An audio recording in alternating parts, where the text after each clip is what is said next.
The first time I opened the zoning code, I felt like I was Neo in the Matrix. This is how we govern how our buildings will develop, how our cities will grow, and whether or not it makes sense to build here, and whether or not it in any way pencils out. Zoning is not neutral, and it will never be. But I think what we want to get to is a place where the communication of it is not an obstacle. Most Podern 팟캐스트. Welcome to the Most Podern podcast. I'm Libo Li. I'm joined with my co-hosts Alex and Minkoo Kang. Today we are joined by a visionary at the intersection of architecture, technology, and urban development, Quang Truong. AIA, as the founder of UrbanForm, Quang is revolutionizing how architects, builders, and developers access zoning and development data through automation. With a career spanning top-tier firms like Dillis Video and Renfro, Lever Architecture, and Richard Meier and Partners, Quang has played a key role in designing groundbreaking projects, including the Broad Museum and NBC Universal's campus. He is also an educator, having taught a graduate course in architectural design and digital technologies at Portland State University. Quang is here to help us answer the big question, why is zoning so complicated? Welcome, Quang. Thank you, Libo. Thank you, Alex. Thank you, Minkoo. Happy to be here. Amazing. So, as always, as our first question, where does this podcast find you today? Well, I'm in Portland, Oregon. Have been here for about 10 years since leaving New York City. So spent almost 10 years in New York City. That's where I met Alex and worked with Alex. I think the New York to Portland journey is kind of a backbone to your story that we're going to get into very quickly. You were an architect doing things at the very high level. Before you got into zoning, what was your perspective kind of from an architecture and urban planning perspective? I was kind of out for glory. I wanted to do like the most high-profile projects at the most high-profile architecture firms. I was lucky enough to get positions at the firms that I wanted. What drove me was to work on the projects that would make other people feel envious. I just wanted to work on like kind of the highest profile projects I could. That's kind of what drove me. And when you do those projects, of course, you don't really think about zoning. You don't touch the things that like drive cities. You kind of operate in this weird world where kind of anything goes, and the wilder your idea, the potentially more well-received it would be from within that specific circle that we were working in. And, I think that's the perspective that graduate schools or architecture schools kind of foist upon you, and you don't realize it perhaps while you're in there. You're just trying to like please your professors and your students around you. But yeah, that was I think, in summary, kind of my perspective. I don't know, you guys let me know if that was alien to you, but that was, I think, looking back, certainly how I felt with that.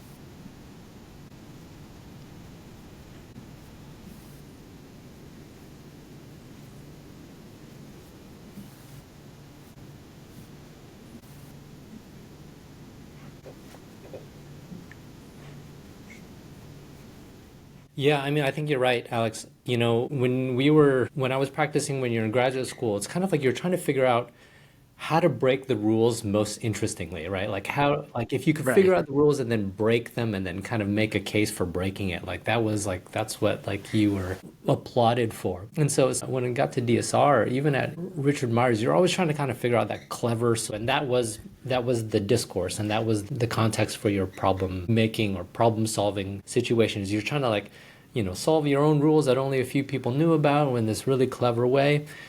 And that was a particular moment, like you said, early 2010s, perhaps stretching to, I would say, you could kind of theorize it to like perhaps 1997 when Frank Gehry did Bilbao. There was this idea that you could break the rules, and if you broke them in a really interesting way, either programmatically, contextually, or, materially via form, then that was the path to success and glory. That shifted when I left New York and I left DSR and I went to a smaller city, to Portland, Oregon, and started kind of to contribute to an architecture firm that was not doing those like trophy projects, but was kind of just doing buildings in the city for people. And that's when I realized, okay, well, it's no longer about like my particular building's discourse within our little firm and within our little firm's community of other architect firms, but it was more about like, well, what makes sense in the city for people, for our clients, for the people who are going to be working in that building. And that was a completely different mindset and shift. I floundered for a while, and I was like, what's a building code? What's this zoning code? 2x4s? Now I have to work with, it's just like all these things that you were purposely told to kind of ignore. Like if you came to Liz Diller with like a detailed schematic of like, hey, this is the kind of the assembly that we're thinking about for the wall or the roof, that was kind of like a quick way to get shown the door. you know? It's like that's not part of the conversation at those offices. So it really changed when I moved from New York to Portland, and I had to practice architecture in a completely different way. And I think I told you guys that story. It's like the first time I opened the zoning code, right, for Portland, I felt like I was Neo in the Matrix, right? I felt like I took that pill. And all of a sudden I saw the city for what it really was, right? Which was not like my little kind of simulation thingy that was happening in. But all of a sudden it was like all this code, all the rules, all the regulations that made cities what they were. And that was a real moment. I remember like I felt like my hair was standing on end. I felt like it was like I was looking at the zoning. I was like, I'd never seen this. I'd been working in architecture for close to 15 years at that point. And I like opened the zoning book for the first time, and it was a real just, and I don't, I probably had a kind of particular experience because I got to work for so long, having been ignorant of the zoning code. But by the time I saw it that late in my career, I just realized that this is so important. And I know there are other practitioners who have come to that realization. I remember there was a debate between Rem Koolhaas and I think it was, one of the founders of Architectonica at the GSD, and they had this debate. And the guy was trying to say like, zoning codes are where the cities develop. And Rem was like, you are so small. And you're concerned with the zoning code, and everybody was like, oh, this. And I remember that kind of, mindset is he was talking about the zoning codes, and Rem was like, don't bother me with that stuff, And then, I've kind of flipped the perspective, of course, where it was like, now I do for, to get past that mindset of like the glory of the individual architect and the glory of that little discourse, talk about the things that actually drive the way our cities and our communities develop, So that's been kind of my journey. Yeah, I think your interests and the understanding of zoning also may evolve by the change of the client's background. So when you're working with DSR, probably the clients were on the civic side, either the city or the state or the federal, or also maybe kings and queens in some contexts. But in Portland, you're now in a totally different market and probably working for families or commercial developers. How did that experience change your understanding of zoning? Yeah. I mean, it was when I left DSR, it was kind of a curious moment because I don't know if this is like, I'm probably going to get in trouble if I really say it. But like at the time I left DSR, our clients, there was only a couple of them, and they were all billionaires. And they were not just billionaires, but also like, you can dig into the history a bit and probably find it out, but they were autocratic dictators in certain really wealthy oil and gas countries. Those are the only clients at that time at DSR. Right.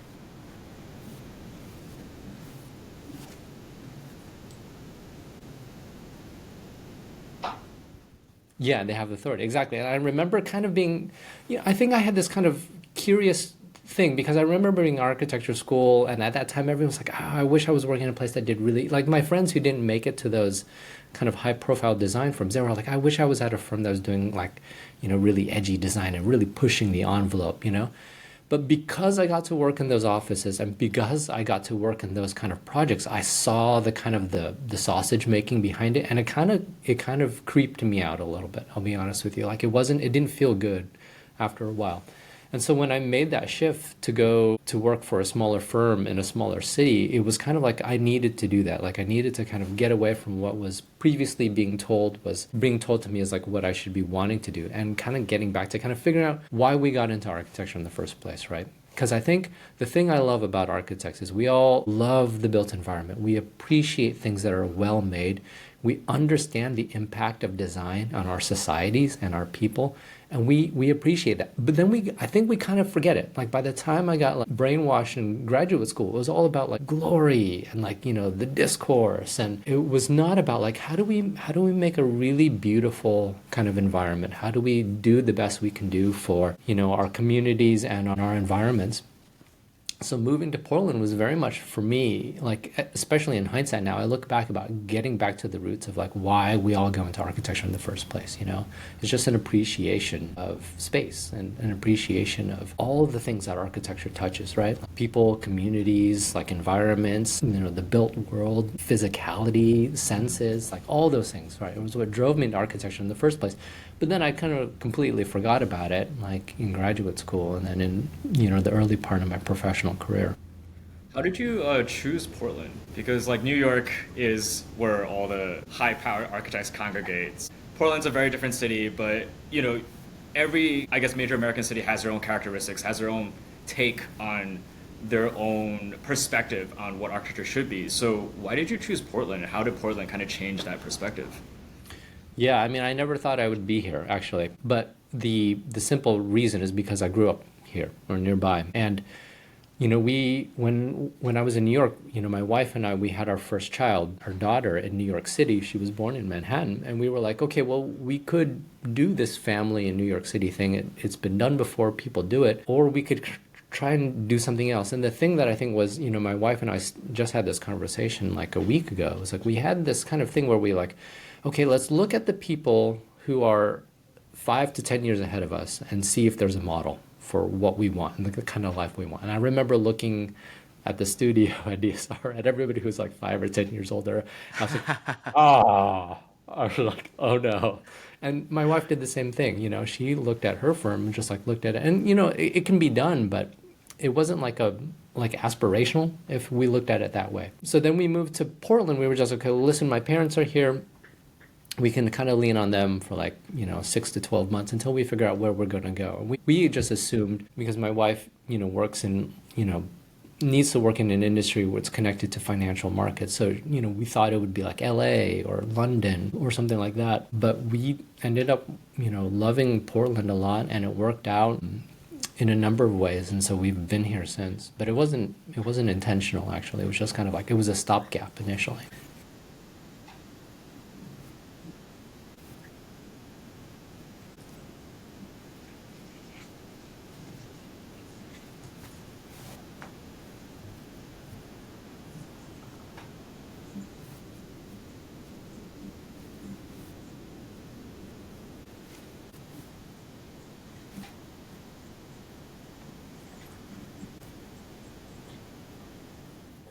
Yeah, I mean this is probably a long story in and of itself. So when we moved to Portland 2015, right, Portland was really desirable. It was like, you know, it was in the newspapers for all the right reasons, not like it is now. And, you know, because of that, there was a lot of growth and there was a lot of energy and excitement in Portland. And we get into Portland, and of course, you know, I think the thing that was kind of also new to me was, or it wasn't new to me. I mean, this was kind of the context of practicing architecture. Is there was a slightly kind of antagonistic relationship between all of the parties who contribute to the built environment. Right? So you have like as an architect, you know that you know you kind of sometimes you kind of denigrate or badmouth the developers.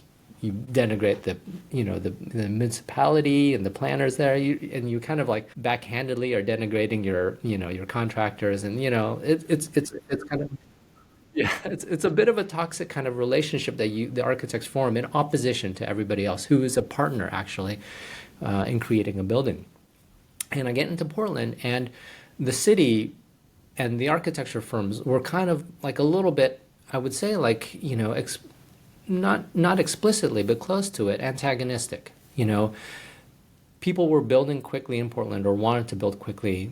Portland was very conservative about developers' influence and relationship in the city. So there was, you know, there was definitely an antagonistic relationship that you know, I felt not, you know, was implicit, if not, you know, overtly explicit. And so that relationship essentially, you know, crumbled after COVID, because once Portland stopped becoming desirable and, you know, the city itself was kind of implementing all these barriers and all these kind of hoops to jump through in order to kind of create development, because the assumption was that development would occur nonetheless, and the city would then have to, you know, had the kind of the leverage to extract whatever they could from development. That fell apart really quickly. So what happened was like all of a sudden the demand for housing in Portland ceased, and then all these barriers remained or were kind of put in place. So that created this really big chasm between, you know, productive efforts and energy in terms of housing in terms of development that, and I think that, I've also kind of come to this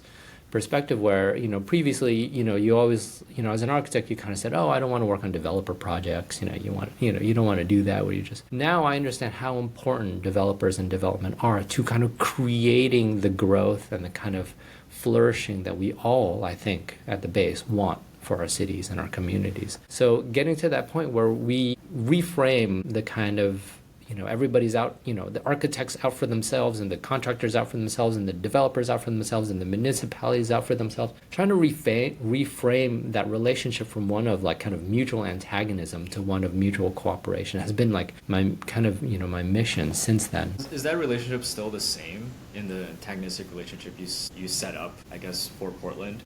I think it's changing just because like now it's clear, like, when developers left the market, then the city also suffers, right? And then now the kind of that understanding of that mutual dependency and that mutual kind of, relationship is much more clear now. It's like they both need each other, right? And so, that, and I hope it's kind of realized with architects too. I think that kind of hero mindset with the architects, I think, is also starting to drop away. I don't feel like that punishing Starchitect environment is any more as desirable as it was for us when we were first going to school in the early 2000s, right? I think that kind of you suffer for this master kind of thingy doesn't hold any water anymore. Now I think we all have this appreciation for trying to like collaboratively work together to get at best outcomes for the greatest number of people. That seems to be, the mind shift that has happened collectively since, the pandemic.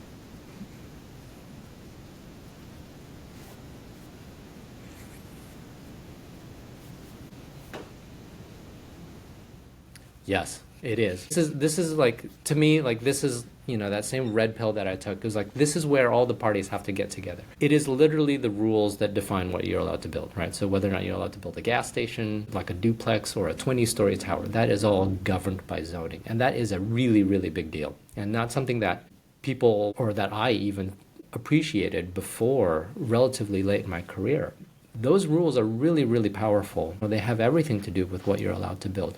It's not the only thing. I mean, there's obviously financial considerations, there's material considerations, there's specific geographic considerations. But in terms of like a man-made one, zoning's it, right? Zoning's like the biggest man-made factor that I can figure out that isn't like a natural location or a market condition thing. This is how we govern how our buildings will develop, how our cities will grow, and whether or not it makes sense to build here, and whether or not it in any way cancels out. It's one of the biggest factors. It's not the only factor. Some people try to tell you that any one factor is kind of like the silver bullet. It's not. But zoning is one of those pieces of the puzzle that need to come together in order to make productive construction and development happen and building happen. And so, yeah, that is a very big thing that I think is, and that's, to be frank, that's why UrbanForm started, is because my experience was like, okay, well, I'm, doing all this work as an architect to figure out the zoning on behalf of a client who might be a developer, might be an owner, and I'm interfacing that understanding between those parties, the city, myself as a designer trying to figure out what we can build, and then the owner or developer who's trying to figure out if it pencils out, if it makes sense financially, right? So starting to see all of those sides is kind of what led me to start UrbanForm, right? It's like, if I'm suffering this complexity and this obfuscation in the zoning, then everybody else is also. The city's doing it again, the owner's doing it again. And so to me, it became extremely important to communicate this one thing well so that we could just move past it. We can have a kind of a shared platform of understanding. Why is it so complex? Yeah, why is it so complex? I actually have a whole long lecture on it, and it goes into the history of zoning, but I'm going to spare you unless we get into it later. But basically what happened is that zoning is legislation, right? It's basically the ordinances that are passed by the local jurisdiction. So either that's the city or the county or the state. But the way legislation works in the US is that it's really hard to take it away and start fresh. So what happens is everybody just adds to it, right? So you start out with an initial zoning plan or a comprehensive plan, and then you find out that it doesn't work at the margins, or it doesn't work quite how you wanted it to in these certain situations. So you just slap on more regulations and ordinances. And so you just have this kind of building, kind of cascade of regulations. I actually have this diagram that's on my wall. When we did LA for UrbanForm, we looked at all the zoning ordinances, all the zoning code, all the different specific plans, the community plan overlays, all of it. And that was close to 15,000 pages of zoning code. Oh, wow. And when you stack it up, it's about 11 feet high. So if you stacked up just, 8.5 by 11 sheets of paper of the zoning code, just up, it's 11.5 feet high. That's how much zoning code.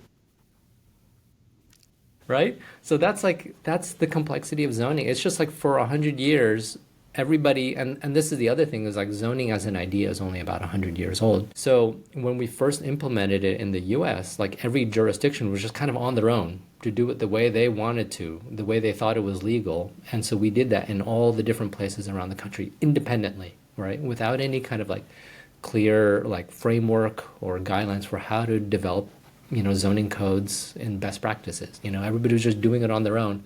And that's why we now have zoning codes that are completely different in Portland than it is in Beaverton, in San Francisco than it is in San Rafael, in New York than Boston, not to mention like the differences between coasts and stuff. So that's kind of the complexity now, is like the fragmentation, but also just the sheer scale and size of zoning.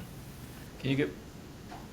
Zoning is mostly good intention. We do need it, and I believe very much in the importance of planning to kind of help our communities grow. I think we've all been to like unplanned communities, and none of us are like, hey, Houston, like that's, everybody loves navigating around Houston. So I believe in planning, right? But the thing that we all want is like, when we had the opacity and the kind of the complexity of zoning, that meant nobody knew what was going on, so nobody could contribute to it. And a lot of the good intentions of zoning were actually undermined by the kind of, like I say, the bad actors who had access to and power over zoning, right? So you can't bring up zoning nowadays with people talking about redlining or the ability to what they call exclusionary zoning to kind of create and isolate certain communities. And a lot of that was because certain people had the power to access and control it and had accessibility to it, and other people did not. So the accessibility of zoning, to me, is very much paramount to getting to a place where we are doing what we all want, which is like contributing to our collective flourishing. So is that why it's not getting any simpler? Because there's some people who are getting benefits out of the complexity? Yeah, I mean, I think, and I forget which book it was. Gosh, I want to say it's William Fischel, but he wrote a book, I think it was called The Economics of Zoning or something like that. One of the first books I looked up once I started to get into zoning. And it was very much like, okay, well, if zoning is legislation and has to be passed by government, and who contributes most or who has the most power ends up kind of contributing to zoning in order to preserve their power. Right. So you get this kind of feedback loop a little bit where the people who have power want to manipulate zoning. And you can kind of see this in some of the legal disputes that are going on, like in, say, Malibu, right, where they want a very specific zoning. So even though the state says, like, hey, you can't have single family zoning anymore and you have to allow ADUs, Malibu does all these like tricky things where it's like, well, you can't build anything unless you have at least 3 garages, So they find some way to subvert it, so that, no development is actually necessary because they want to preserve what's already there, right? The people who are there, and I'm not correct on the specifics of this, but there is and this is kind of what's happening in California, is that you have the states now, these jurisdictions fighting each other because, control at different locations are trying to exert that in order to preserve the interests that might be kind of already there. So yeah, that happens. Like with zoning, it ends up kind of like in this feedback loop, or it can, just because of the way government is set up and because of the power of property, right, and ownership in the U.S. Yeah, so I guess that's the motivation for UrbanForm, to make zoning more transparent. Yeah, I mean, I think that used to be our motto. It was like, accessibility and or like, transparency. Now we do something much simpler. We're just Zoning like, Decoded. I see it in the background. yeah, it's about clarity and confidence. Now that's kind of what we say is like, just have the ability to see clearly and to have confidence that, the information is what governs. So how does UrbanForm help us do that? How does UrbanForm help us decode zoning? Oh yeah, so this is an easy one, right? All you have to do is think of the alternative. And this is the alternative is what I did as an architect, which is like at that time, like there were these binders, right? They were like these 6-inch D-ring binders and there were multiples of them. You have to crack that open and just read. And that was a really big pain in the butt because at that time too, there were not many like web portals to kind of access the information. And if you did, it was like a PDF that you still had to like download and scroll one page at a time anyways. So the alternative was that. The alternative to UrbanForm is like looking at these paper documents yourself and reading through it, as you might imagine. So what UrbanForm does is it basically, goes through all this textual documents and it just figures out which regulations apply to which parcel so that you can, for instance, go to a map interface just like you would to Google Maps and like just like you would in Google Maps, being able to like click on a location, understand the address, the phone number, how to get there. That's what UrbanForm does for zoning. So just kind of the ease and the simplicity and the kind of what we take for granted with Google Maps, but for all the complex regulations that apply to a parcel for zoning. That's what UrbanForm does. What was the hardest challenge for you? Yeah, so this is a when you come up with that idea, you're like, hey, like I'll make a Google Maps, but it's like for zoning, and somebody can cobble together, but it won't be that hard.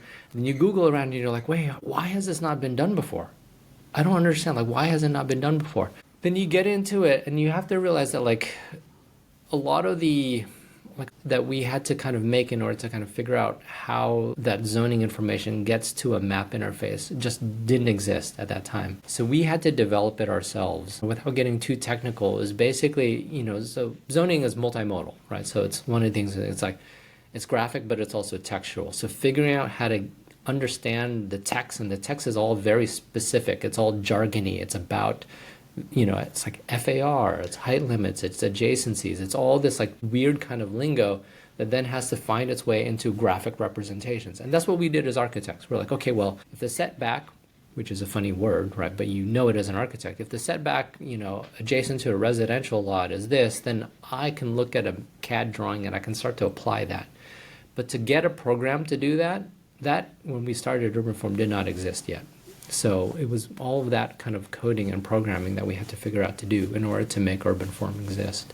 Did you have to engage with lawyers? Because I think what you're hitting at here, this multimodal aspect of zoning, is probably my biggest problem with it. As an architect, I'm not very good at reading legalese. I'm not very good at understanding contracts and all these sorts of things. Yet, as you stated at the top, zoning is legislation. It's something that's been proposed by a politician, presumably with a law degree. And yet it's up to architects and developers and whatnot to then interpret and understand that. So how much of like understanding the law did you have to get into in order to make your product and the service? Yeah, quite frankly, no more than I had already or that you have, right? Because even though it was written by either a lawyer or a planner, it has to be interpreted by the architect or the developer, right? And then that kind of communication has to happen. I just saw that the benefit was like somebody could do that, at least that first pass for you, and just put it up there so that you could see it right away. And that's already a benefit, right? Because the other thing about the zoning code is that, there's all these exceptions and like bonuses and exclusions and conditionals built in, right? So when you're reading the zoning, which is what I was doing, and like I have 2 Ivy League degrees, and I still would face plant every time I had to pick up a zone, because like you would be like, okay, this height limit applies unless you're in this zone or conditionally on this quarter. So you're like, where do I figure out if I'm in that? So then you like flip through the zoning code and you're going through it and you're like, oh, the civic corridor, that's in these maps. And it's like, okay. Now it's like, how did I get here? And why did I end up on this page? And where, so you're just doing this thing where you're hyperlinking through the thingy. And I would just I would get so frustrated and confused. But I knew like a computer could do that for you, right? Like that's basically what the web is. It's just a whole bunch of hyperlinks. So it could guide you through the zoning code. It's like, okay, well, actually, this parcel, that exception does apply. And so already it shows up for you. Or you know what, there's all these conditionals, but only these 3 apply and the other 4 don't. So just having that information in front of you, so you're not the one flipping through it, trying to figure out, does it apply, does it not apply, what conditional is that, how do I understand if, doing all that stuff was what I did as an architect, and it's what UrbanForm now automates for people who are trying to look at the zoning code. So in terms of zoning, something that I think, Alex, you said is like a common language for us to talk about kind of cities and what form can exist. What kind of users have you found benefited most from that kind of instantaneous ability to understand what could be possible? Yeah, so this is an ongoing discovery process for me. I think for a very kind of like surface level understanding of it, I knew architects benefited, right? Because towards the end of my career, I was probably spending like 1 or 2 weeks out of my month doing this kind of stuff for all projects that come in. I was like that person who was the right-hand person underneath the owner or the principal who's like, okay, new projects coming in.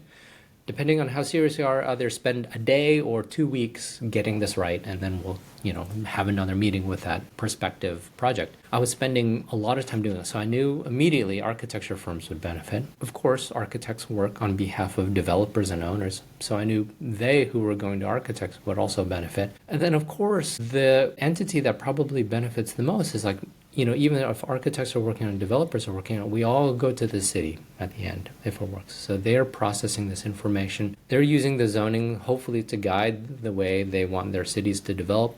They're reviewing applications for compliance.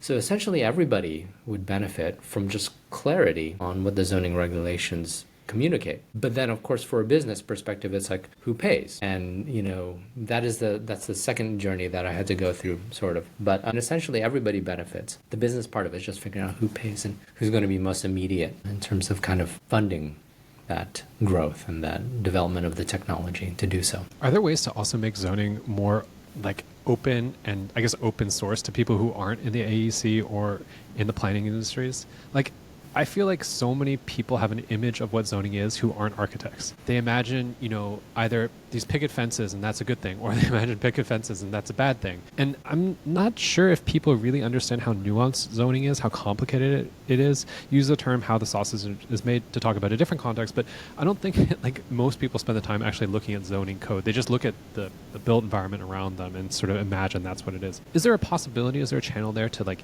open the conversation to more people who are just maybe interested or just are curious about how their neighborhood or their community is formed? Yeah, I mean, that's the whole impetus behind UrbanForm, right? Like previously to understand zoning, you had to read text. You had to find GIS maps. No one likes to read these days either. Yeah, it just doesn't, it's like, so in a way that's the barrier, right? It's just like, okay, well now I got to go to the government website. Government websites, of course, are no walk in the park. You got to figure out the correct ordinances or zoning code. That's no fun. You got to read that. That's no fun. You got to apply it to these maps. None of that is fun. UrbanForm just puts it on a map, like you use Google Maps, right? So immediately being able to go and say like, hey, what's the zoning that applies to my house? Or what is, the zoning for this, vacant lot across the street? Why is it vacant? Like being able to do that and just instantaneously go opens up the conversation, right? Now, the complex thing is like when I first started UrbanForm 5 years ago, I would have that conversation. They're like, well, don't you just look it up like you would in a dictionary? You go to like, U5 and there it is, all your regulations. You had to explain to them the complexity of it. And I would have these lunch and learns where I'm just like, hey, here's, a 1 hour lecture on why zoning is so complicated and it stretches all the way back to the 90s or the 90s because of these blah, blah, blah, blah. And I do all that. Now I don't have to do that as much. I think people understand the complexity of zoning. But nonetheless, it's still very difficult to access. And, if you get into the zoning code, I really care about the ones that govern like, building shape and massing, because those to me are the kind of like the highest order or first order ones that govern development. But there's zoning code covers everything from like materiality, lighting, signage, noise, parking, obviously, but landscaping, like, size of your hedges on your property. It's gotten so big. That's why it's thousands of pages, It covers so many things as like shadows. What do you think as like a member of the public, a non-professional, not an architect, maybe not a developer, like what is the minimum amount that everyone should understand about zoning to be a better citizen? Yeah, I mean that's it. I mean, it's weird because it's like you as an architect, I want to say like you should know FAR, like floor area ratio, but that's like kind of a crazy mechanism that we invented that may or may not be good idea even. I think the basics are like, height limit, how tall a building can be. That's a basic one. Setbacks, your distances from your adjoining properties. Like those are the basics, but they're all these they're just mechanisms. There's these spatial mechanisms that somebody invented at some point to do something that had an interest in some way, right? The kind of the classic example is, in 1916, New York City had the sloped planes from the center lines of streets, right? Because the people at that time, right, they just invented the elevator, right? So all of a sudden you could build up as much as you wanted. So people were building 500, 600 feet up in the air all of a sudden, occupying every square foot of the floor of the parcel, and then casting these huge shadows, creating these like canyons for sidewalks, right, and streets. And people are like, "Whoa, that's a bad idea. What we should do is we should, like step them back from the center line of the street." So that's why you have the wedding cake kind of building shapes of New York City. But that was just like somebody's idea. Like it was just kind of like, hey, and you can see the original sketch. It's just like, hey, we'll do this. Yeah. And like maybe The Hugh Ferris images. The Hugh Ferris, exactly. But that was just like, that was invented. Kind of concept was invented. And we've all done all these things. Somebody was like, hey, like, let's not allow you to build more square footage than some certain multiplier of the lot it is. And we'll call that floor area ratio. And that kind of cascaded around. But those are weird mechanisms. Whether or not they're really good for the environments that we want to create is a debate, right? And we have form-based codes, which kind of came up as a response to the Euclidean-based zoning for which we kind of operate off of.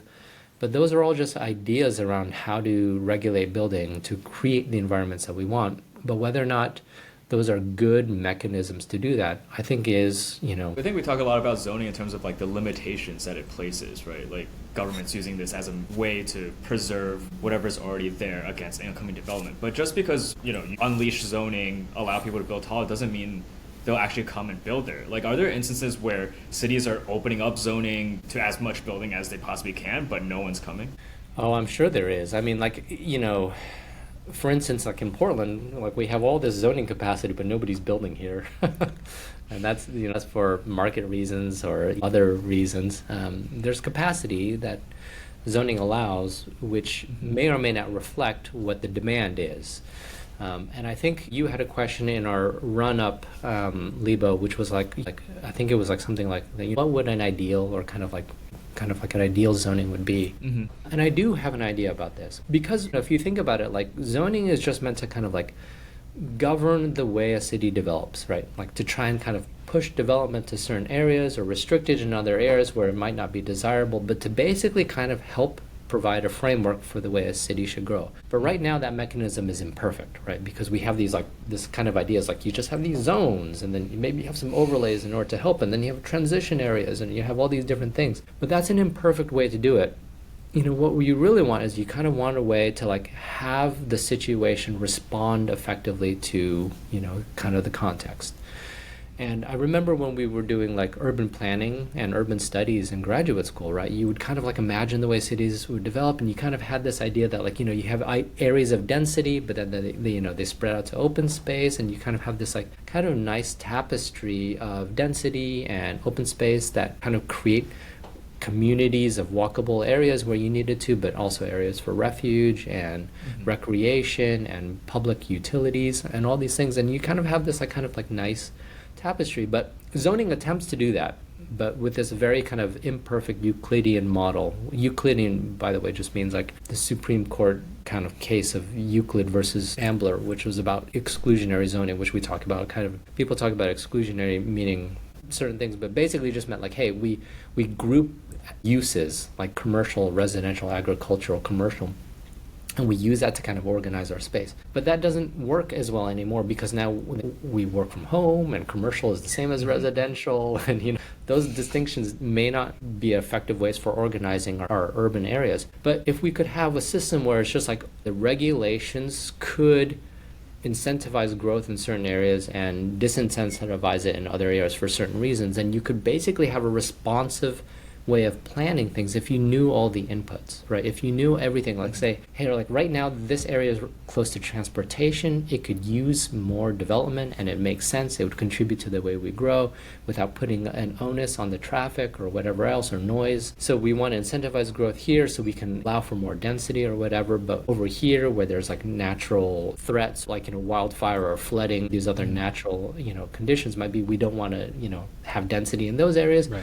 So you could have a responsive zoning system if only you knew what the results of the zoning already were, right? But like that ideal system where it's just like you have this like system where you could go to a map, just like, oh, well, this is the density and the height and the building and area that's allowed here, and that is responding to these situations, and everybody could just have clarity and accessibility with those regulations up front. I think that would be the ideal, right? So that the planners would have an input, the developers would have clarity as to like where development potential is allowable and potentially fruitful, and then the citizens would also understand like, hey, this is the way that the city is growing and we can contribute it by the system of government that we contribute to. That would be kind of basically to me seemingly ideal, right? Where you have all parties with kind of an equitable say. But it all starts from the point of like just communicating what those regulations are, right? Once you do that, once you have the ability to communicate those regulations, then all these possibilities kind of jump up. But until we get past the system of like everybody has to read the zoning code on their own and then find the maps on their own and put them together on their own, like we're not going to get there. So that's why again UrbanForm exists. But I think that does raise an interesting question about pace, right? Like, as we know, there's a lot of zoning revisions, like New York just recently with City of Yes, and that isn't something that's done regularly. But in order to have a responsive system, you kind of need to be able to revisit, understand the feedback signals, and then change and iterate. But as we all know, buildings are kind of slow, and it's going to take you a while to get that feedback loop. And you've sort of seen Portland go boom and bust within the span of 5 years. In your mind, as someone who knows much more about zoning than any of us, what would you say is that ideal pace at which cities should revisit their zoning? I mean, so there's two kind of components to that, right? There's this technical kind of bottleneck to the pace of change, and then there's kind of the procedural one. Now, both of those apply right now. So you have this technical thing where like, okay, if I want to change the zoning, I've got to look at the zoning code, I've got to propose amendments to it. Those are like textual amendments, like, okay, well in zones R5 through RM and RP, but exclude R2.5, we can do this paragraph, right? And then you have all these conditionals, like if your lot is over 5,000 square feet, then you get to opt in, right? And if it's less than 10,000 square feet, then you opt out or whatever. And you have all these conditionals in the proposed text. And then they take that text and they go to a public like community forum and they're like, hey, this is the 200 pages of revisions that we're proposing. Let's have a discussion, right? And then you go back and forth and you do that. So then there's that technical component and then there's the procedural one. But now let's just take out of that moment for a second, let's take out of that component the technical one, because that's the one I think that we can solve, right? Let's say, okay, well, hey, instead of like you having to read this like 200-page packet of proposed amendments and commentary and maps and whatever, just go to this website. You can see what the previous version was, you can see what this new version was, and what do you think, right? So now you move past the technical problems and just to the procedural ones, which have to exist because this is a democracy, right? We're not going to change the democratic system. So you can't get past the procedural ones for now. But if you could get past the technical, then you just have that ability to increase the pace of revision. Everybody can see what the proposals are. We can contribute to it in the forums that we've decreed upon through our governance systems, and we can move past the technical constraint on the pace of revision and iteration on our planning. So to me, that's where the energy should be spent, right? We're not going to change like our government systems, but we can change the way we implement and communicate those regulations. Quang, is an interesting moment to talk about zoning, because what you're saying is we need to have some sort of consensus. We need to have some sort of agreement on these things. And yes, by making things more transparent, more accessible, we can more easily get to that sort of position. But I think right now we're in a moment where we have an intense separation between, let's say, like for instance, the NIMBYs and the YIMBYs, people who don't want to build and people who do want to build. Or now with the abundance movement, people are saying, look, the goal of government is actually to provide the things that people need and that we should incentivize that even more. Do Do you think zoning should take a side in that, though? I don't know at what point it's a neutral tool, or do you think it can be something that can have a little bit more poignancy in the way that it's already been weaponized in a lot of ways, mostly to restrict things happening? I'm just trying to expand this so that it's not just, I do think that zoning is an important piece of legislation, but I also think that there is capacity for it to really motivate, but maybe you see it differently. No, I mean, I think you're right. Like zoning's not a neutral tool. Like I'll be clear. Like it serves some and it will probably inhibit others. It's a restriction, right? Like if we talk about pure freedom being our goal, then of course what happens is like you just worry about whose rights are being kind of stepped upon. So zoning's not neutral and it will never be. But I think what we want to get to is a place where the communication of it is not an obstacle, right? So if we remove the barrier of communicating, like the democratic process is naturally going to be one of competing voices and perspectives, kind of trying to figure out which one will actually take precedence. That won't change. That is, I think, I don't think we're going to like change the system of government in America, but I don't want the communication of those regulations to be the impediment. Like I don't want it to be like whoever has access and whoever has control is the only one who can contribute.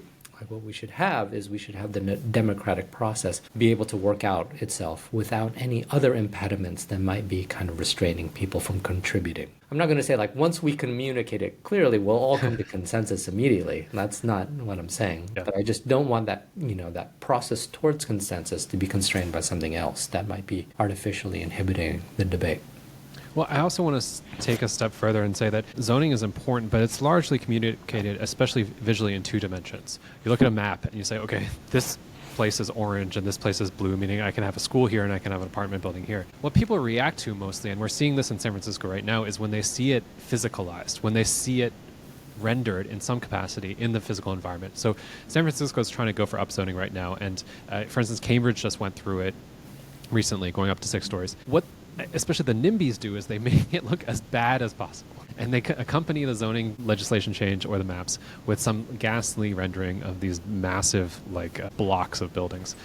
I'm curious in your capacity, especially as one who comes from architecture, who understands the physical environment, spatial scale, identity, sort of these proportions. If zoning itself is the only information that we need, or should we also be able to, I guess, more precisely project what these changes could be in other ways, through renderings, through AR, VR, for instance, right now, through something like that? Yeah, so this is where we might get into the conversation where I think we had kind of left off earlier. This is where I wish that the power of the architect would step into the picture more. Now, it is kind of cumbersome and like kludgy to show zoning envelopes, right? Because they just say like, hey, you can build up to this much and you can build up to these. So that zoning envelope may or may not actually reflect what is possible, right? Because you can't build a floor plate that's 100 feet deep if you're trying to build residences. You need light to get into it. And so, in Europe, they have these regulations where you can't have floor plates that are greater than 60 feet because 30 feet is what it takes to get light to every point of the floor plate. We don't have those regulations in the US, but even if you have a zoning envelope that's really big, that is not really what's feasibly allowable to build there. And the reason why we haven't been able to communicate that effectively is because we have kind of, in my opinion, and I don't know if this is controversial, but we've gone to a position where architecture has been sidelined from the conversation. And it has to do with what we were talking about earlier, where because architects were so concerned about a certain thing and not about another thing, I don't know what it is, or a number of different factors, but we don't have architects contributing to this conversation in the capacity where architects are really, really valuable, right?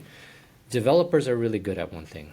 Planners are really good at one thing. Architects are really good at a separate, distinct thing that is extremely valuable and at this moment, I believe, diminished. So if we got to this point where it's like, hey, even though I had, let's just say I'm a good architect, even if I had the freedom to do whatever I wanted in this location, I would do this because this makes sense in the context, given what I know, in that community, with my owner, with the neighbors. This is what is a good building in this location, regardless of regulations. That's the conversation we're not really having at this moment, right? Because everybody's just like, oh, well, the developers are trying to maximize dollars and the planners are just trying to shut out, certain kind of development. And then we're not having the nuanced, design conversation about spaces that architects should be providing, but for whatever reason are kind of not.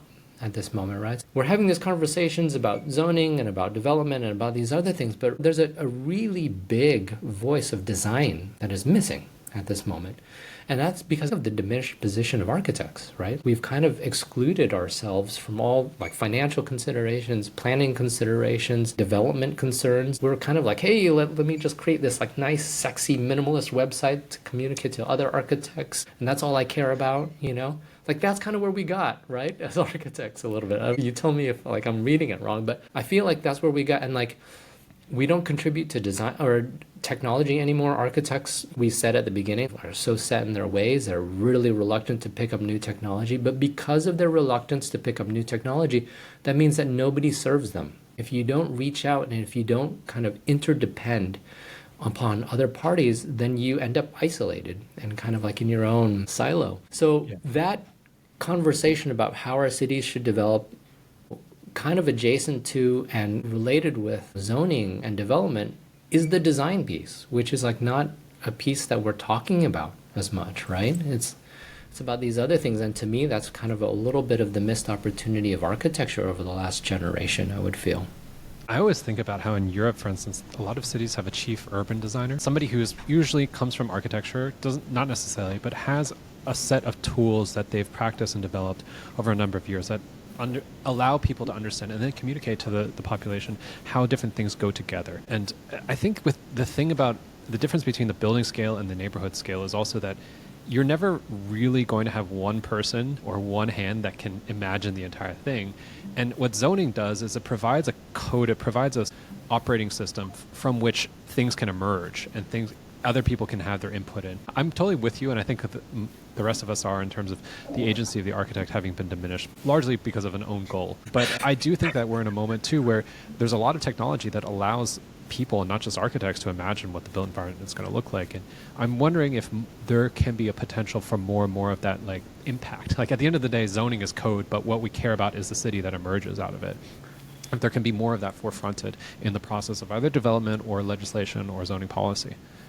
I mean, maybe Minkoo, you have a lot of experience with development and trying to get through zoning and fixing it with financing and all that sort of stuff. Do you have a perspective here in terms of how zoning might be better used in the future to encourage new forms of development? Oh gosh, you're bringing up so much traumatic experiences because zoning isn't the only regulation. Right? There are so many layers even on top of zoning. Like there is building code that has a similar weight after you pass all the zoning, so that we haven't even talked about that. I do think, and I believe on the mission of UrbanForm, that providing a communication channel that everyone can go and see what the zoning means physically and visualize to help that understanding is very important, because part of the reason why I'm doing development here in Boston is because Boston actually had that interface already available in mid 2010. And it is an interactive map, but even with that access to data, people interpret zoning their own way, and they come with their own ideas. So my question to you, Quang, is how would UrbanForm help expand this? Is there a way for the people who are frustrated in their city and want to make a change? Like, is there a way that they can make an actual impact? I think you bring up something that's important, and I think because we talk about zoning, and obviously I care specifically about zoning, but yeah, zoning is just one piece of the puzzle, right? Like we talked about the fact that building codes, I don't do anything with that, but those have a really big impact on what we're allowed to build, just as much as zoning, right? Because the reason why 4/1 is a thing at all is because of the building code, not because of the zoning. It is one of these things where it's like, in order to have a complete picture of what is allowable or what is kind of reasonable in an area, you need a lot of different inputs. The only thing is, it's like, I see all these different kind of companies that like want to kind of put every development parameter in one place, and like I'm always kind of sympathetic, but I'm also kind of like realistic about how complex one of those aspects is. Like the complexity of zoning is something that I spend full time dealing with in very specific jurisdictions.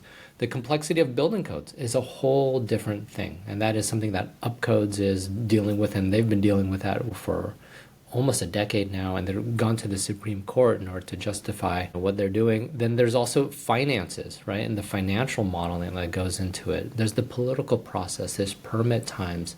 So there's so many different things. I think it's like one of these things where it's like, everybody, I think sometimes people wish for a silver bullet on this, but it has to be that like there's actually, I have a colleague who's like calls it silver buckshot. It's just like it needs to be a lot of different people working a lot of different things in order to make incremental, because development is a complicated thing. This is what's beautiful and terrible about it. Like architecture, the reason why it's beautiful and terrible is because it touches everything. It touches space, it touches sight, it touches sound, it touches sociology, it touches politics, it touches finance. It's beautiful and terrible at that same reason because it's so complex. And so development is also that same way. You can't just say like, hey, here's a tool, it'll solve all the problems. That's not at all true. But in order to say like, hey, I've created a part and this part can contribute to a better functioning mechanism and I'm going to make these incremental improvements, I believe that's how we should be operating it.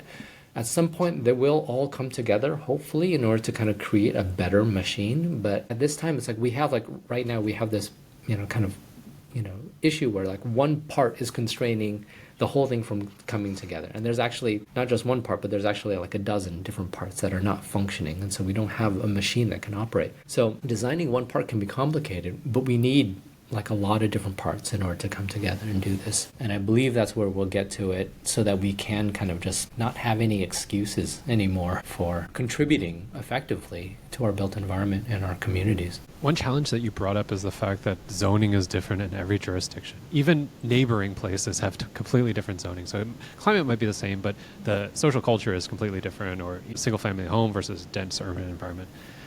I'm curious if you see there's a potential to streamline that a little bit more, or do you think that it's right, like people should be able to decide what type of zoning there is relative to their geography? Yeah, I mean, I think zoning being a local thing is not in and of itself like a bad thing. Like I actually think that like that's kind of what you want, is you want very specific kind of responses to culture and the environment and the location and the geography and the economics of the location. Like, hey, we have this kind of industry here. We need zoning that responds to it.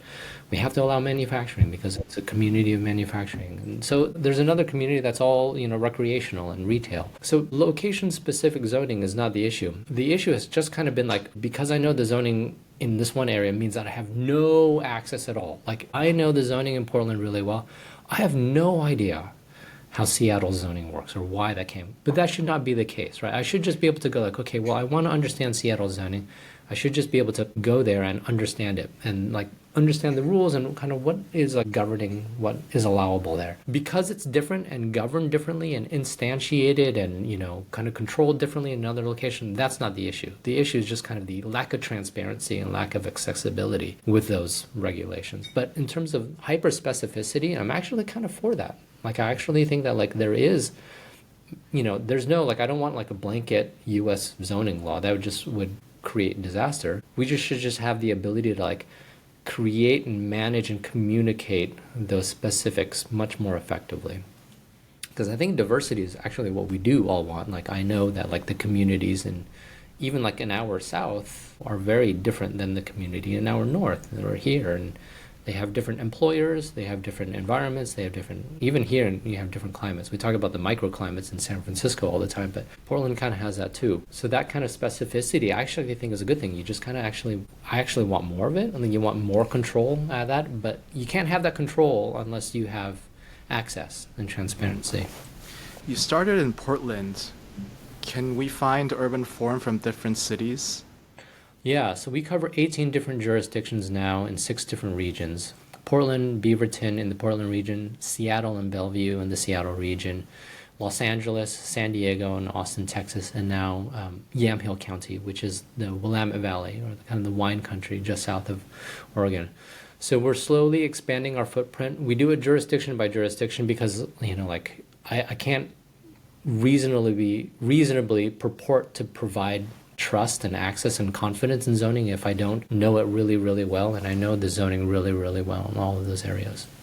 So out of those 18 jurisdictions, did any zoning regulation particularly stand out to you? LA was a real shock. I mean, we started in Portland, then we went to Seattle. I was like, Portland was like tough. That was what kind of blew my mind initially, right? Then we go to Seattle, and that was like a different tangled ball of yarn. And then we did San Diego and then Austin, and each one just got kind of worse and worse, strangely, until we got to LA, which was like the pinnacle of worse. And that was just kind of the most complicated and the longest and deepest. Then we did Willamette Valley, and those small communities that actually have really simple zoning codes. Like, we're all dealing with the same kind of simple tools. Like, we talked about it. It's like height limit, FAR, setbacks. Like, those are kind of the blunt instruments that we're trying to kind of create these communities with. And I think to me, it's like, I can imagine a better way. And we talked about that a little bit. But at this point, it's not like, that's not my boulder to push uphill at this moment. So what's next? I think UrbanForm is tackling a really interesting problem where, unlike consumer software, it's really hard to expand wide, but it's also hard to expand deep because of fragmentation of our industry. So as the founder, as someone who's imagining the future, like, where do you go next? Yeah, I mean, I think this goes back to like the silver buckshot kind of analogy. I love that analogy. It's really good. Yeah, what I wish for is like other people working on buckshots, and like being able to partner. And there is some of that. Like, I really appreciate what the Upcode folks are doing. It's a little bit tangential, but apparently, or hopefully it'll all come together. There are other folks who are kind of working on aspects of the process. I hope they all become successful, because it's like one of these things where we need a whole bunch of different tools to kind of come together to work effectively.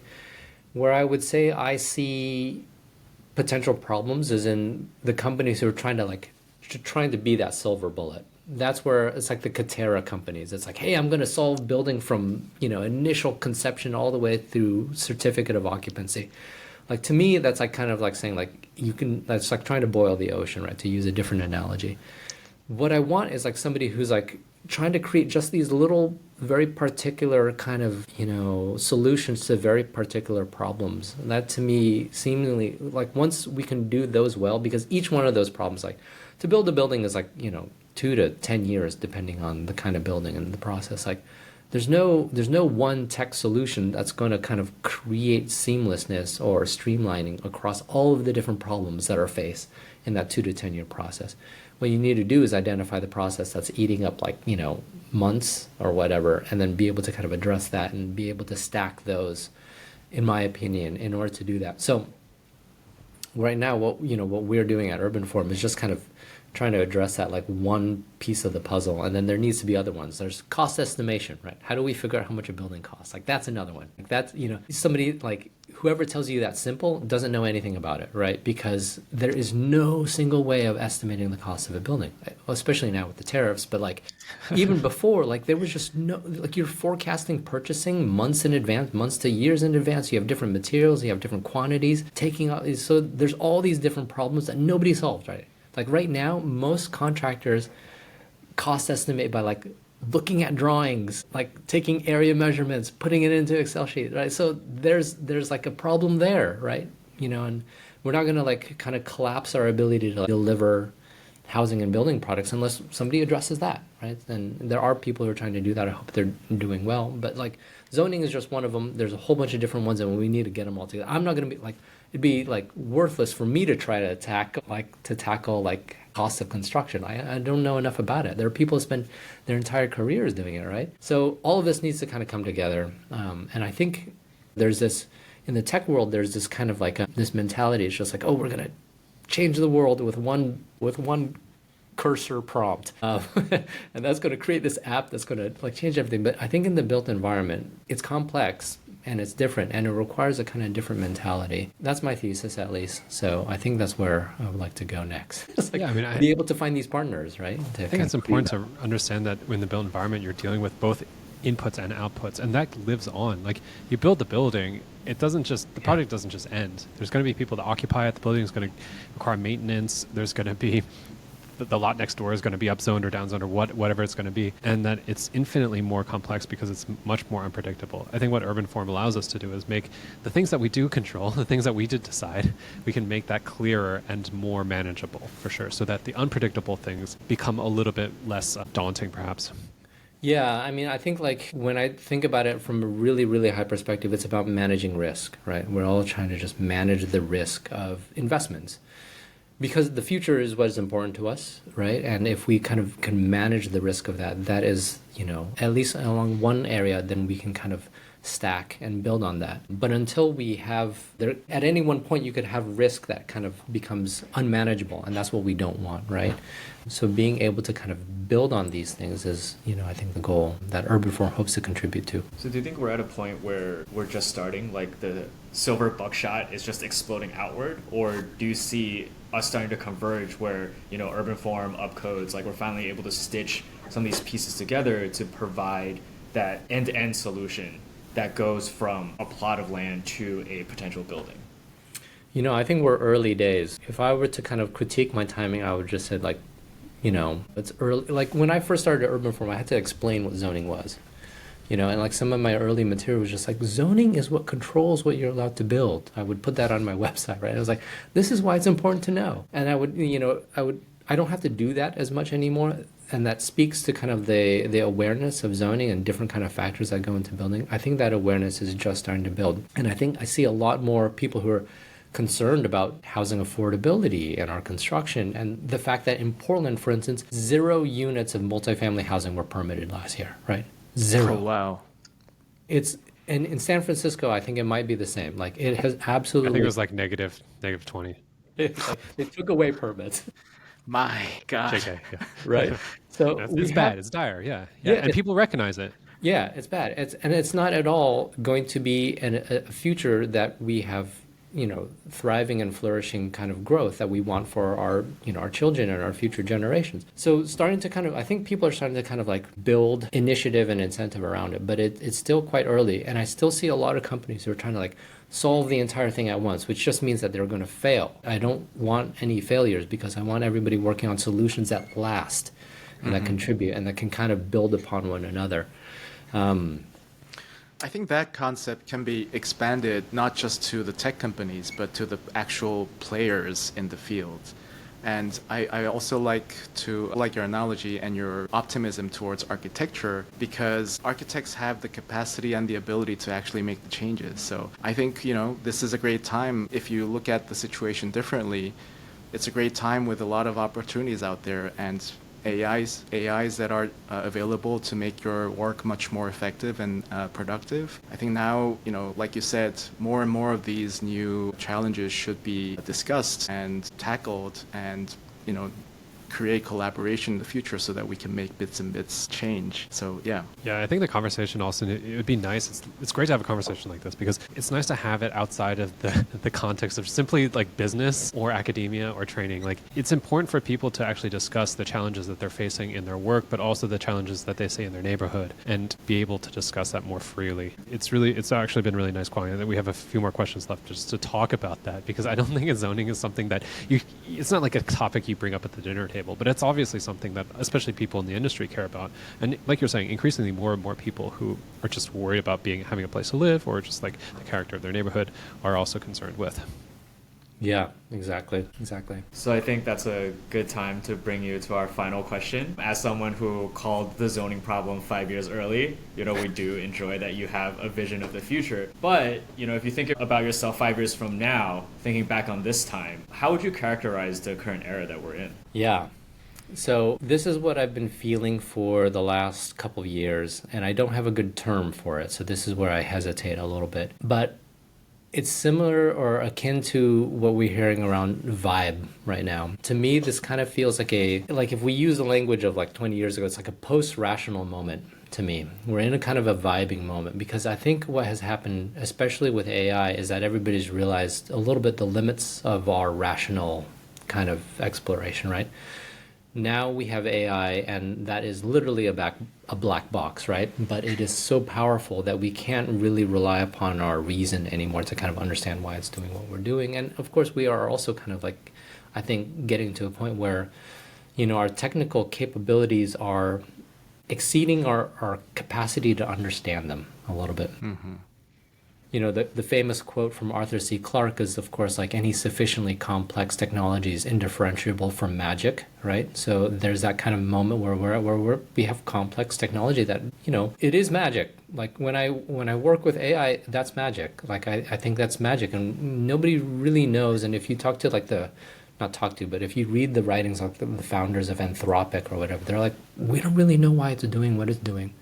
Even like ChatGPT, when they put it out, they didn't expect the response that they were expecting, right? They were just like, okay, we didn't know that it would be doing this. That's why we called it ChatGPT, which was like the worst marketing name for an app ever, right? So, and then I was reading Henry Kissinger, and he talks about how like in that book, that he wrote with Eric Schmidt and Craig Mundy, I believe, he talks about like, he kind of came to this conclusion at the very middle of the project where he was like, we're at a moment where our reason is no longer sufficient to kind of help us move into the future, and that it has to be something else. And then, of course, there's this idea of like vibe coding, which is kind of like half of what I'm doing now. It's like it's creating reams and reams upon things by a vibe, which is kind of a crazy thing to think about, but it is the way we're moving through the world now a little bit. We know that part of it is that like it seems like our rationality or our reason isn't going to be able to move us too far, and we have other ways that we need to kind of govern the way we do what we do. So that's the way I've been thinking about it, but I don't know if there's a good term for it besides like the vibe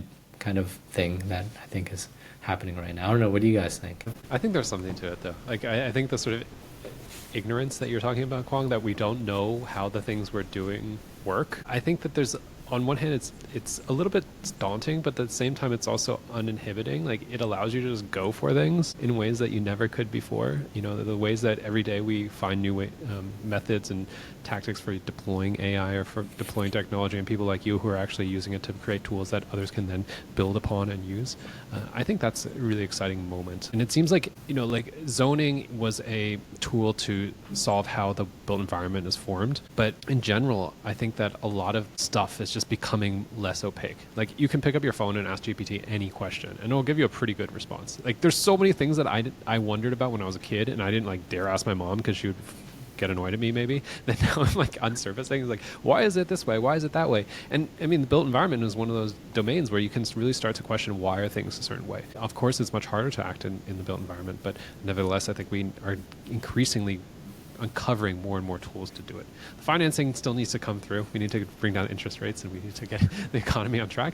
But I do think that it's a moment where, more so than I think what we were talking about even 15 years ago, what we talked about at the top of the show, where it felt like you could do a lot of things. I feel like you can do anything at this moment. And it's not just those grand projects that people are pursuing. Yeah. And because of that, in a weird way, like it has to be something else that is guiding what we're doing, right? Exactly. So if our listeners want to find out more about you and more about UrbanForm, where should they go? Yeah, I wish my video wasn't mirrored, but they should go to urbanform.us. They can find out about our app and our customers and how we serve the communities that we're involved in. And I would love to have a conversation with anybody who's curious about more. Thank you, Quang. Thank you, my co-hosts, Alex and Minkoo. And thank you, our listeners, for listening to another episode of the Most Podern podcast. If you're listening to us on YouTube or Spotify or Apple, please give us a like or a subscribe or review. It really helps us find more amazing guests like Quang. Thank you so much.